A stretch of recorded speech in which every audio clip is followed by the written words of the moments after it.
My name is Ava Kiss. Today is April 10th, 2024. The time is 2:50. We are at the Pewaukee PFW in Pewaukee, Wisconsin. I'm interviewing Cliff Muehlenberg, who was born on March 27th, 1947 in Milwaukee and served in the Vietnam War between the years of June 66 and June 68. Cliff Muehlenberg was a Marine. This interview is sponsored by the Bell Tower Memorial. What was like life before you enlisted? Oh, when I graduated from high school in Milwaukee at Don Bosco, the draft was drafting people for the Vietnam War, and everyone had gotten a draft number when they turned 18. And I think my number was 160 something or other. And I knew that I had probably about a year before my number would be coming up. So my mother says, well, you better get a job. And so actually she found me a job from a friend of hers that she had gone to school with. And I ended up working at Safeway Steel, which is a scaffolding company in Milwaukee. They're on 62nd and State, and they're still there. So I got a job there running a printing press. I had to learn how to run the press. Yeah. And so I worked there for about a year. And by the time that year was just about up, I could see that my numbers were getting closer. Yeah. And I thought, well, if I don't do something in the next, make a commitment of some sort in the next couple of months, then I'm going to be drafted. I did not want to be drafted. Yeah. I wanted to enlist. And why did you want to enlist? Well, there's two reasons, actually. The Marine Corps had a 2-year enlistment, and the other branches of the service had 3 and 4 years. And at 19 years old, 3 or 4 years was way too big of a commitment, a big chunk of your life. And I thought, I want to get in and out quicker than 3 or 4 years. And the Marine Corps had a 2-year enlistment open at that time because they were trying to encourage enlistments. So I went down there and I enlisted. And the other reason is I didn't want to be with people that were being required to serve their country. And be with I didn't want to be with draftees. There's nothing against the Army. My dad was in the Army in World War II. And so those are the two reasons. And you had just graduated high school at this point? Well, it was a year after I graduated. Okay. So I was 19. Yeah. And I know that the colleges were all full, so you couldn't go to college. Is that correct? The colleges were jam-packed. Yeah.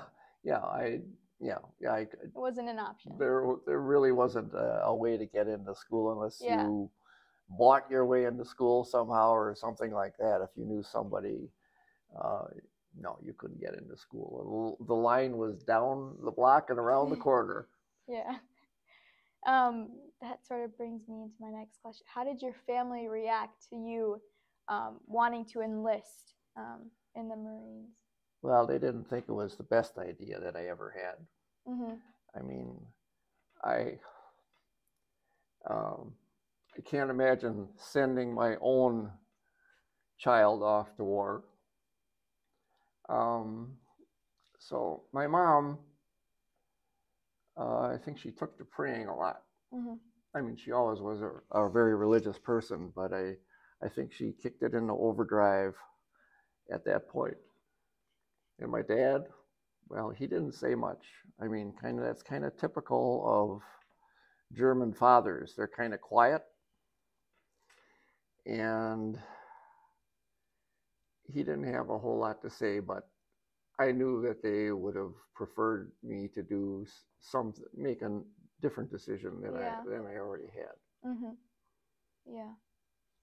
So you enlisted in the Marines. Then how long did it actually take for you to be sent to boot camp? Oh, that wasn't long. Probably less than 2 months. Okay. Wow.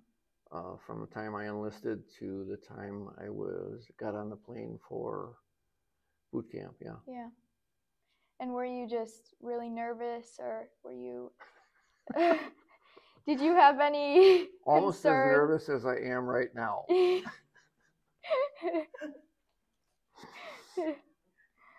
Yeah, I didn't, when you do something, well, at 19, there's a lot of new experiences, right? Or 17. When you do something that you have absolutely no idea what is down the road, it's a cause for a lot of thought and concern. And I don't like to use the word worry because I'm not a worrier. My mother is the worrier. She's Irish and she knows how to worry. So, yeah, it was a lot of new experiences down the road for sure. Mm-hmm. And where were you sent to boot camp? San Diego, California, and they always refer to us as Hollywood Marines. But there was no glamour to being a Hollywood Marine. Mm-hmm. It was strictly business, and there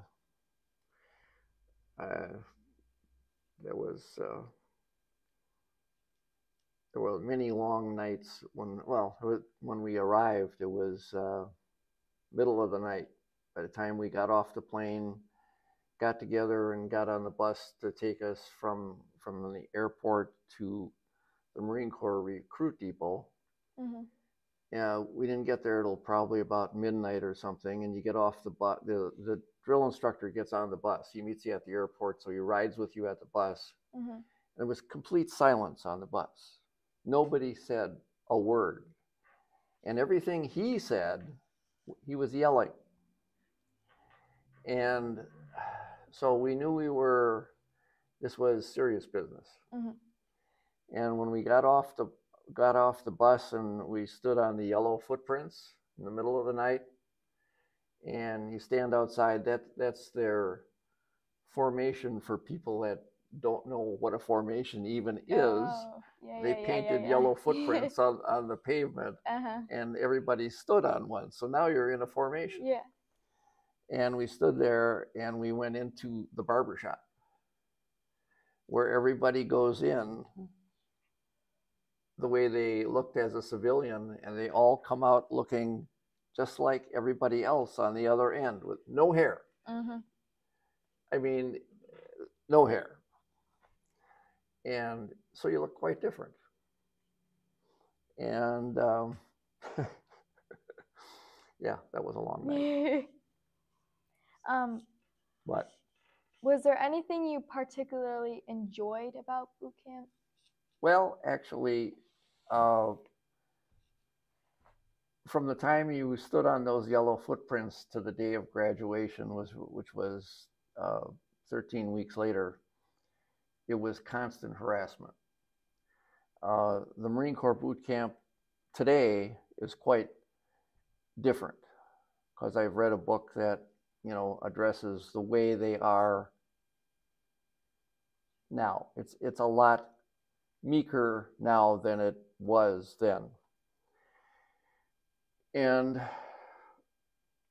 constant harassment is the way I can best explain it, because they're yelling at you all the time, and they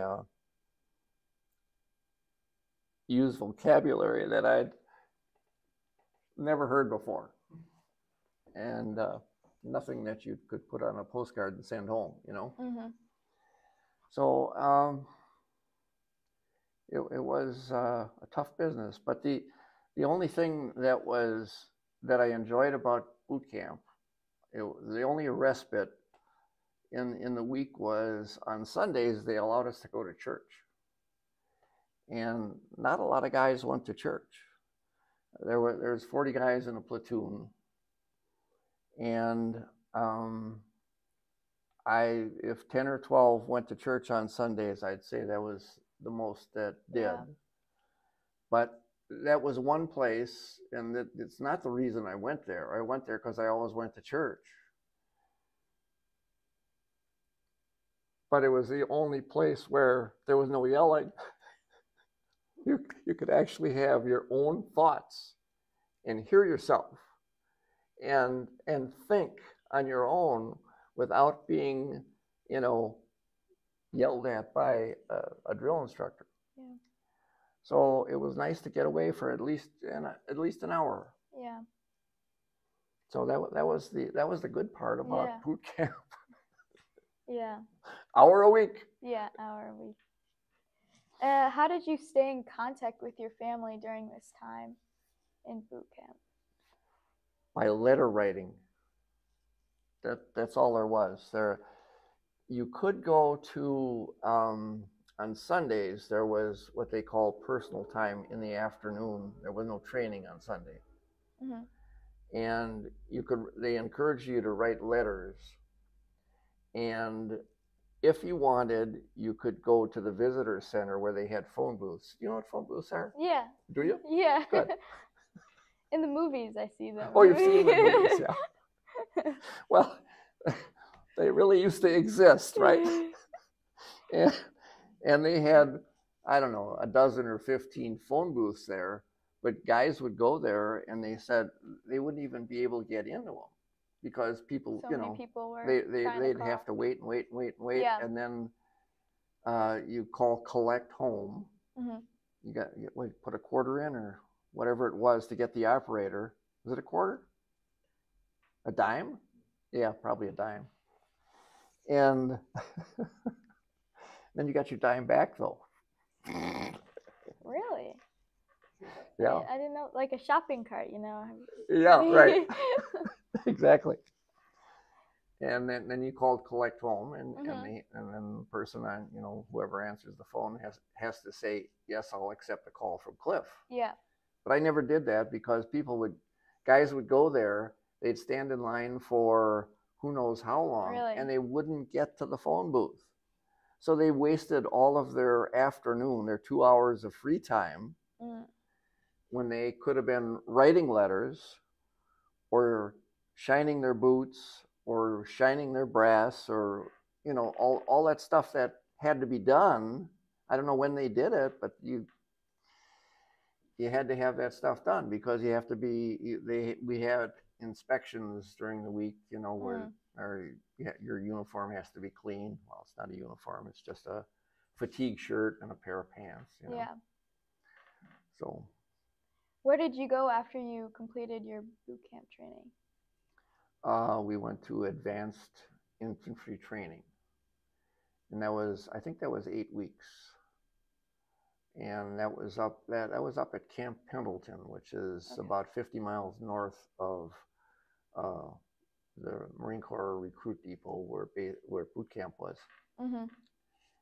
And that was in the hills of California. So you've been to California? I have, yes.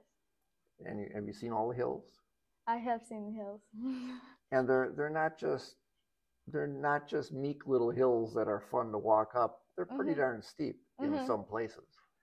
And of course, Camp Pendleton has a nice variety of those. And so training takes place in the hills a lot. And if you're not just training, then you're marching up and down hills just for the sheer exercise of the effort. Yeah. So,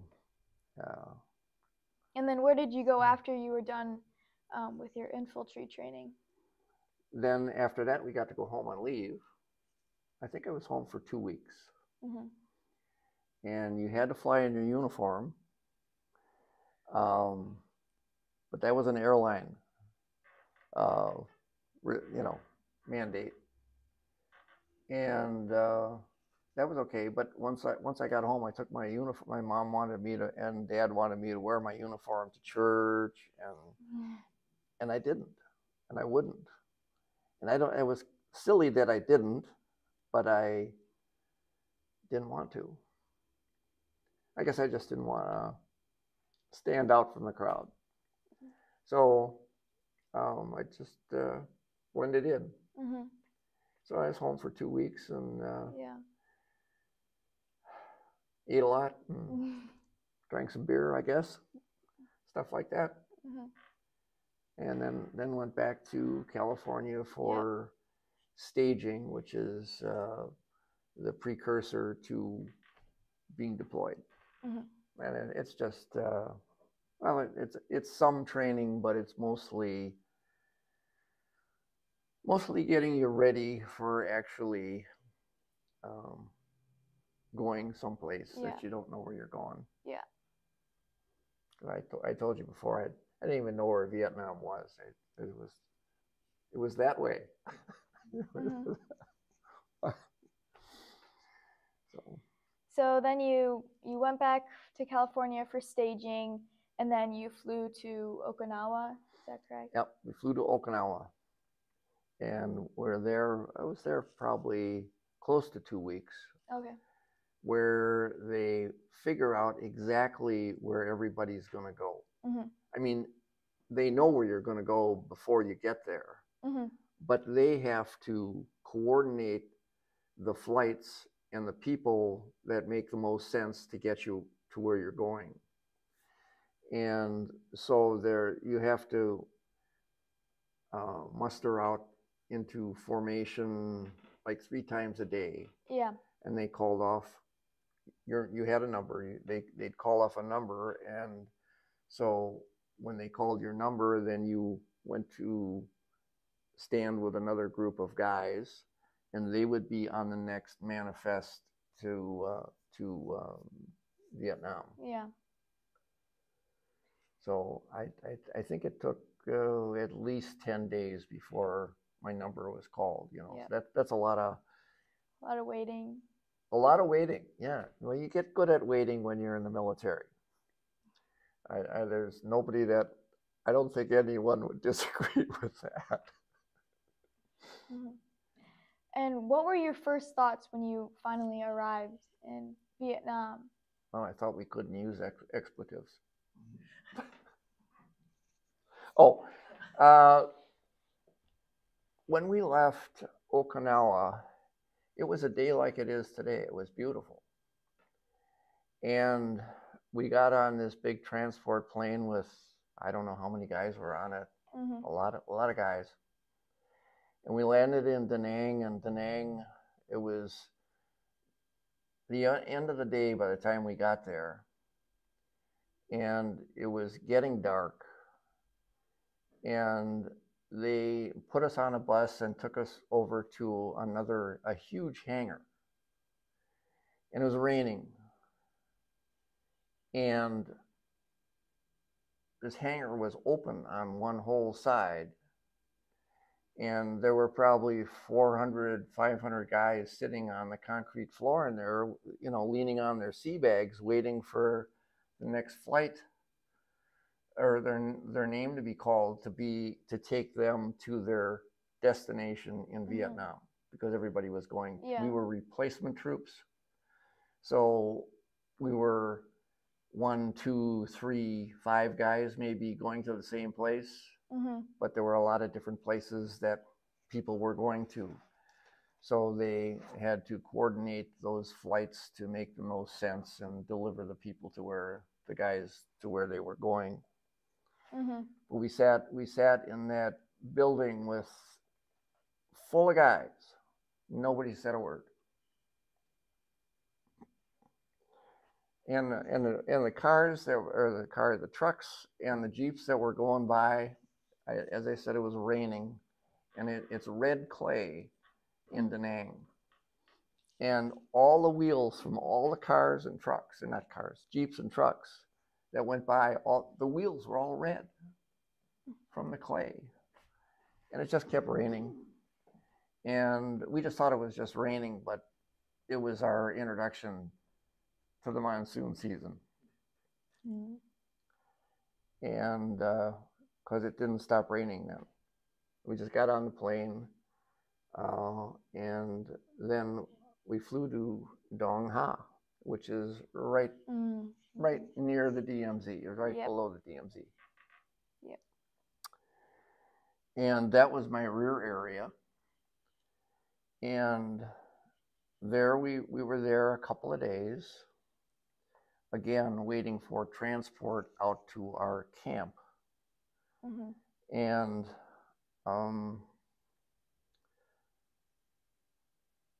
the accommodation, there was hot chow at Dong Ha because it's a good sized base. Mm-hmm. And we, so accommodations there were pretty decent. I mean,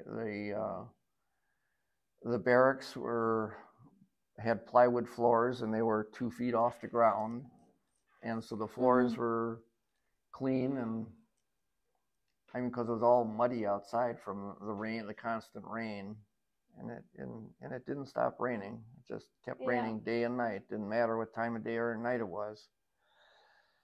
And I'll probably repeat that a dozen more times because it's just an incredible experience when the rain doesn't know how to stop. So there for a couple of days, and then we took a helicopter to our camp. Mm-hmm. And it was probably 4 or 5 guys in the helicopter. The helicopters, well, there's a couple of them that can fly like 30 guys inside, but we had a small helicopter, so we got delivered to our first camp, which was terrible. I already told you it was terrible. Yeah. What were your daily tasks there? Oh, well, we had three different days, 3 different kinds of days. And the first day would be a day where a whole squad of 12 guys would go on a patrol. Mm-hmm. And it would last all day. You'd get back at like 5 in the afternoon. And then at 6 o'clock, Hole Watch started. And I'll explain what Hole Watch is after I get done. And then the second day was a day of just working parties, where the first thing you do in the morning is you get up, you have to shave. And eat your C ration breakfast and clean your rifle, because your rifle was on the parapet of your fighting hole overnight, and it's gotten wet. It's gotten rained on. Yeah. So the first thing you do every day is clean your rifle. And after that's done, then if this is the second day, you go on working parties. Mm-hmm. There's always things to do. There's building bunkers, filling sandbags to build the bunkers, distributing supplies around the camp, laying barbed wire. There's always something that needs to be done. So there's never a day off. Yeah. So that would be the second day, and then at the end of the second day at 6 o'clock, Hole Watch starts, and that goes till 6 in the morning. So it's a 12-hour period where you're on Hole Watch with one other person. Yeah. And then the third day would be a working party throughout the whole day, and then at night, again, a squad-sized team would go out on an ambush, and you'd leave the perimeter and set up somewhere, maybe a mile away or something near the camp. Yeah.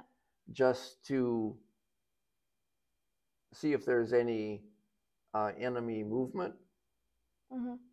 if they're planning in something or planning to attack or who knows what.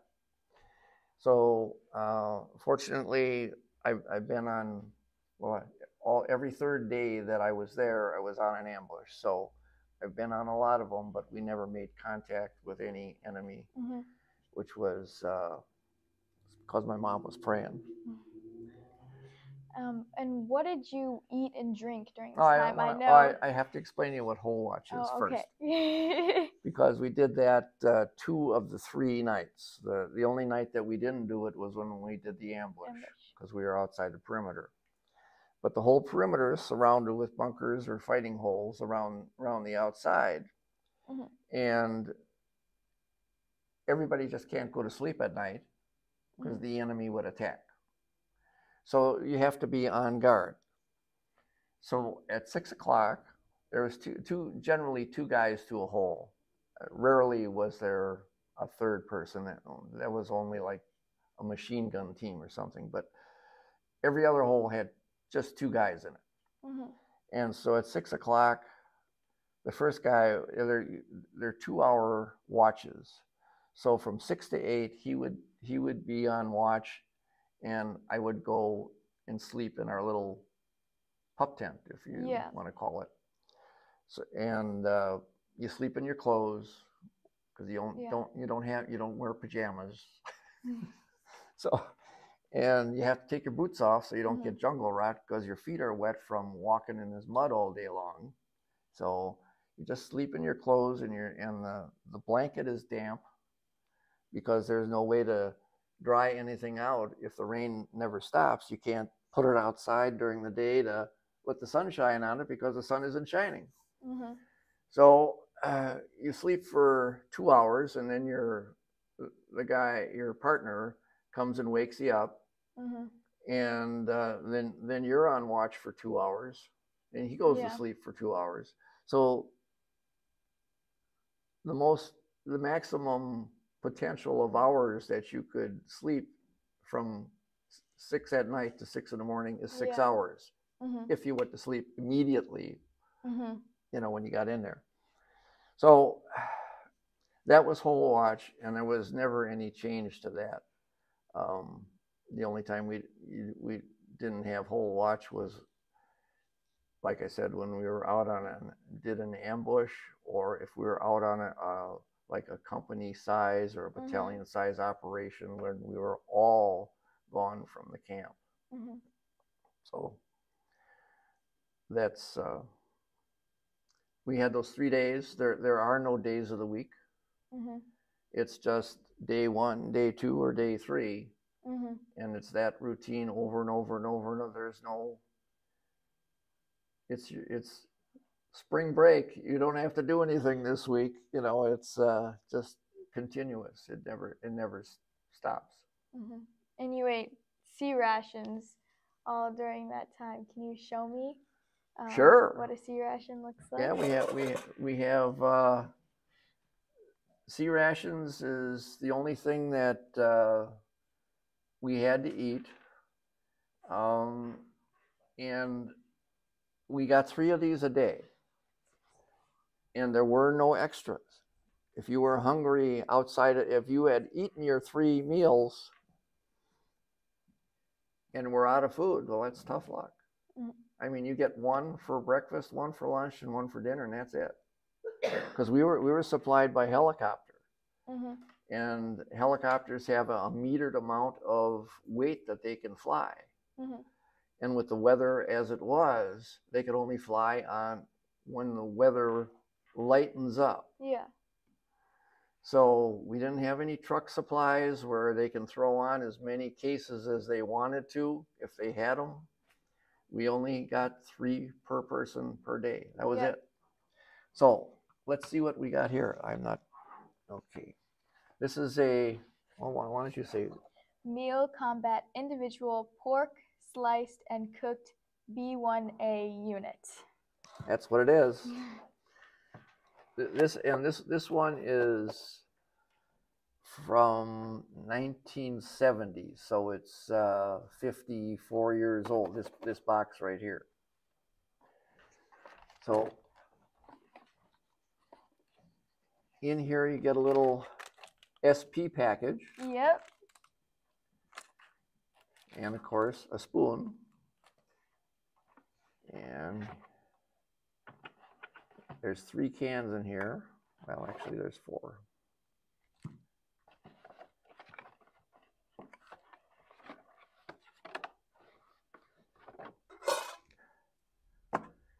This is the pork in here.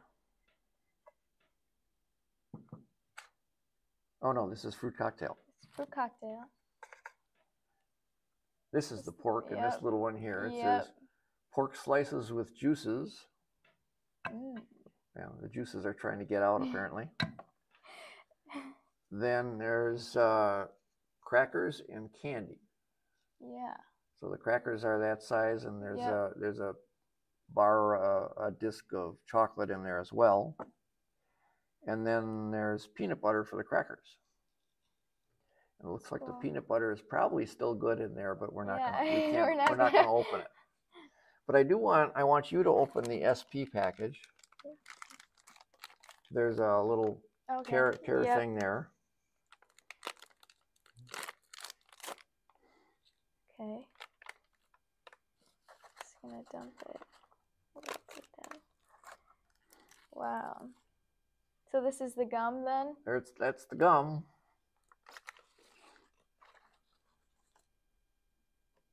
Wow. This is really interesting. So you get instant coffee. What's this? Oh, this is toilet paper. That's the toilet paper. You get toilet paper. Mandatory. This is quite a little amount. It is. Get salt? Yep. Salt. What do you put the salt on? Well, maybe Just you want your pork a little bit saltier. I don't know. Matches. And then sugar. And cream substitute, probably for the coffee, right? Mm-hmm. Wow. And these are the pack of matches that say, if these matches get, it basically says here in military lingo, it says, if these matches get wet, they don't work. Only the military would do that. Of course.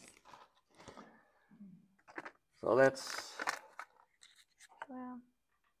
That's very interesting. And you open these cans with... You're going to demonstrate. What is that little thing called again? Well, it's called a CRAD opener or a P38. A P38. Okay. So... I've already practiced one time, and I had a little bit of difficulty, so hopefully I can do it better this time. Oh boy. There we go. There you go. So you just puncture the can. I couldn't imagine doing this for every single meal. I'm not very good at it either. But you would get good at it. Yeah. Especially if you're hungry. Mm-hmm. Yep. Well, I'm not going to do the entire thing, but... But you're doing good. Yeah. Thank you for letting me use this. And what's neat about this little thing, as I showed Ava once before, is it cuts so cleanly on the inside that it's smooth. You can drink out of the can, and you won't cut your lip on a rough edge. So it's a pretty unique little item. Mm-hmm. Okay, so you spent what, 6 months at this camp? About 6 months at that first camp, right? Mm-hmm. And then where did you go after those 6 months? Then we went to a place that was maybe 2 miles away, we could actually see it from where my location, my fighting hole was at the one. I could actually look at it. It was probably 2 miles away, but it was real flat, and we were on this hill, and it was difficult to walk and get anywhere because everything was uphill or downhill, and it was so muddy that it was slippery and just ridiculous. Yeah. But we went to this other camp, which was a lot larger, and there we actually were able to have a mess tent. So we got hot chow after 6 months. It was unbelievably good to have real cooking and real food and hot food, which is amazing. A lot of times we didn't get the heat tabs that come with this to heat this up, and we had to eat it cold because they just didn't deliver them.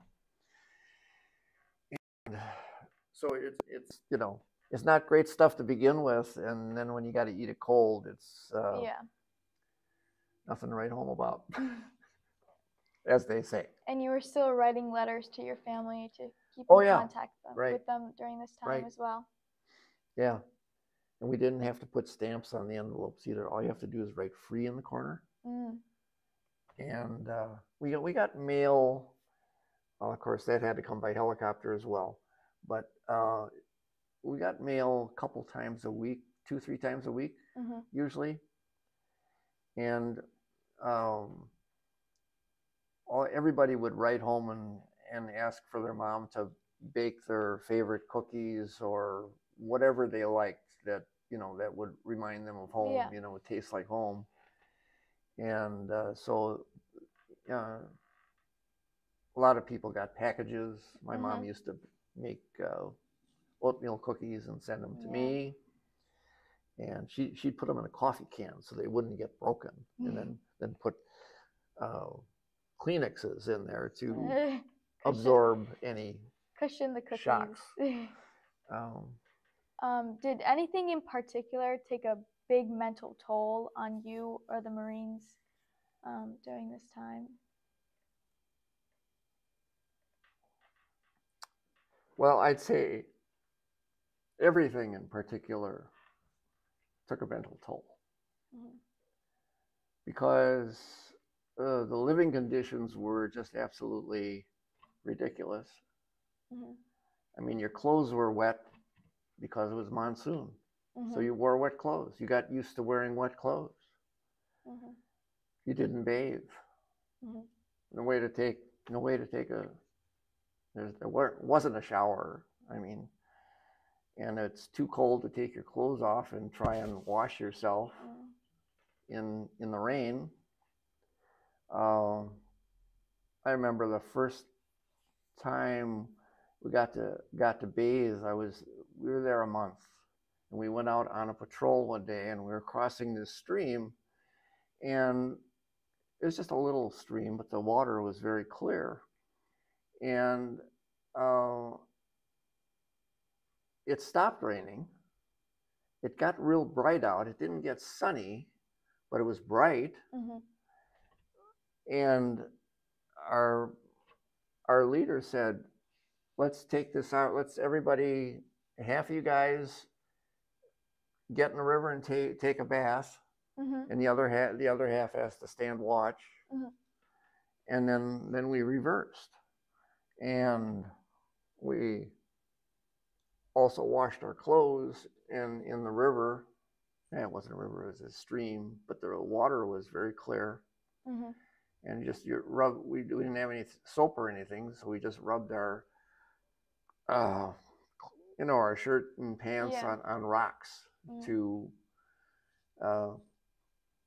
try to get them as clean as we could. And then we just put them on wet, and then we finished our patrol. But that was the first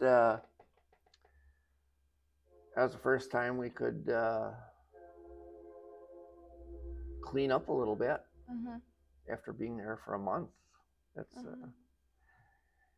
and I mean, everything is a new experience. Mm-hmm. I mean, when you cross rivers, you get leeches on you. And they're not the little leeches that we find in some lakes around Wisconsin. Mm-hmm. They're the size of a snail. And you don't discover them until they've been on you for a while.